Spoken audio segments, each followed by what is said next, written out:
Pernahkah Anda terfikir, sekarang ini, Anda sedang bergerak di angkasa lepas pada kelajuan melebihi 1,640 km sejam?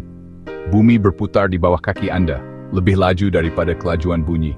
Namun, Anda tidak merasakan apa-apa. Tiada angin, tiada pening, tiada langsung rasa bergerak. Ini adalah salah satu ilusi terhebat alam semesta. Kita sedang dalam perjalanan berkelajuan tinggi, tetapi deria kita tertipu sepenuhnya. Mengapa kita tidak merasakan gerakan ini? Mengapa kita tidak berpaut pada tanah, takut terpelanting ke angkasa lepas? Jawabannya bukan sihir. Ia adalah fizik. Apabila Anda berada di dalam kereta yang memecut, Anda merasakannya. Tetapi jika perjalanan itu lancar dan stabil, Anda tidak menyadari kelajuannya.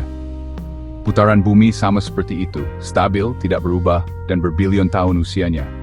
Kita adalah penumpang dalam perjalanan paling lancar yang boleh dibayangkan, begitu lancar sehingga kita percaya kita sedang berdiri pegun. Mari kita bongkar sains di sebalik ilusi hebat ini. Kita akan meneroka daya dan prinsip yang membuat kita tetap berpijak dan tidak menyadari putaran planet kita yang tidak henti-henti. Ini adalah kisah gerakan, inersia, graviti, dan keharmonian kosmos. Memahaminya hanya akan mendalami keajaiban perjalanan senyap, berkelajuan tinggi kita melalui angkasa lepas. Bumi berputar pada paksinya, memberikan kita siang dan malam, satu pusingan lengkap setiap 24 jam. Di khatulistiwa, Anda bergerak melebihi 900 km sejam. Berhampiran kutub, Anda hampir tidak bergerak sama sekali. Setiap titik di bumi berada dalam gerakan putaran berterusan, warisan daripada awan berpusar yang membentuk sistem surya kita. Terima kasih kepada keabadian momentum sudut. Sebaik sahaja bumi mula berputar, ia terus berputar. Time mosaisis, tiada penginvox. Gruminya dina suspentos, kekurusan. Imulsan. Jika kita tidak baik lainnya. Mopal tu wapan edkoling sejajit, spacing. Hukum gerakan pertama Newton, juga dipanggil inersia, mengatakan objek yang bergerak akan terus bergerak melainkan ada daya luar yang bertindak ke atasnya. Anda hanya merasakan gerakan apabila ia berubah. Di dalam kereta api atau kapal terbang yang lancar dan stabil, Anda hampir tidak menyadari Anda sedang bergerak. Perkara yang sama berlaku untuk bumi. Anda, tanah, udara, semuanya berputar bersama pada kadar yang malar. Kerana tiada perubahan dalam kelajuan atau arah, Anda tidak merasakan apa-apa daya. Ia seperti berada di dalam bilik tanpa tingkap yang bergerak pada kadar yang stabil. Anda tidak akan tahu Anda sedang bergerak. Satu-satunya petunjuk kita adalah matahari, bulan, dan bintang yang mendedahkan gerakan planet kita. Roller coaster mengujakkan kita kerana ia mengubah kelajuan dan arah. Putaran bumi adalah sebaliknya, stabil dan lancar. Kelajuannya hampir tidak berubah, menjadikan perjalanan itu tidak dapat dirasakan. Hukum kosmik melampaui ini adalah sebagai platform besar planet disadari. Kesemuanya mencoba sama menrekamas.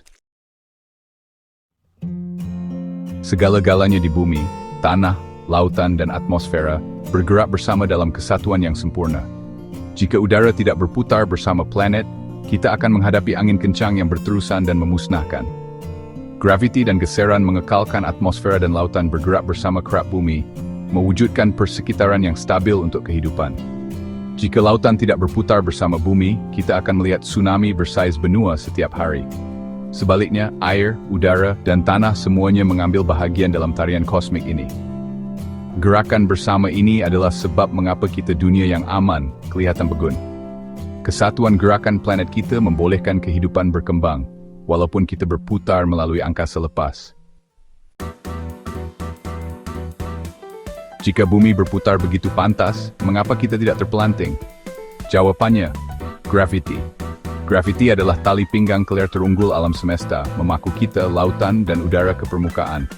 Daya sentrifugal keluar dari putaran bumi adalah nyata, tetapi ia sangat kecil, hanya 0,3% daripada kekuatan graviti di khatulistiwa. Tarikan graviti adalah lebih 300 kali lebih kuat, menjadikan kesan putaran itu tidak ketara. Anda dipegang di tempatnya oleh jisim besar bumi, bukan oleh putaran planet. Tanpa graviti, bumi tidak dapat menahan atmosfera atau airnya. Graviti adalah pelindung senyap yang menjadikan perjalanan berkelajuan tinggi kita selamat.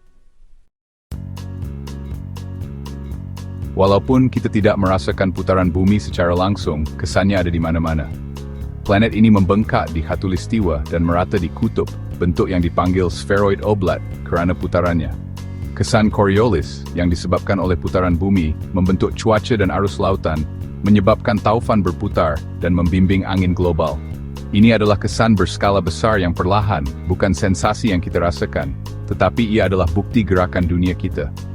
Bentuk planet, arah ribut, dan aliran lautan semuanya membisikkan tentang rumah kita yang berputar. Kita tidak merasa secara langsung, tetapi sains mendedahkan puncanya. Buktinya ada di sekeliling kita. Jika kita tahu bagaimana untuk melihat, putaran senyap meninggalkan ini mana-mana. Misteri mengapa kita tidak merasakan putaran bumi menunjukkan bagaimana sains mendedahkan kebenaran di luar deria kita. Badan kita hanya menyedari perubahan dalam gerakan, bukan pergerakan besar dan stabil planet kita. Tetapi sains membolehkan kita melihat yang tidak kelihatan, cengkaman graviti, ketenangan inersia, dan perjalanan kosmik kita bersama. Selama beribu tahun, rasanya bumi berdiri pegun, sehingga sains menunjukkan sebaliknya. Perjalanan dari perasaan kepada pemahaman ini adalah kejayaan rasa ingin tahu dan akal. Lain kali Anda melihat matahari terbit atau bintang-bintang berputar di atas kepala, ingatlah Anda sedang menyaksikan putaran senyap bumi. Kita semua adalah pengembara kosmik, berputar melalui angkasa lepas di rumah planet kita. Sains mengajak kita untuk mengagumi alam semesta yang indah yang kita diami.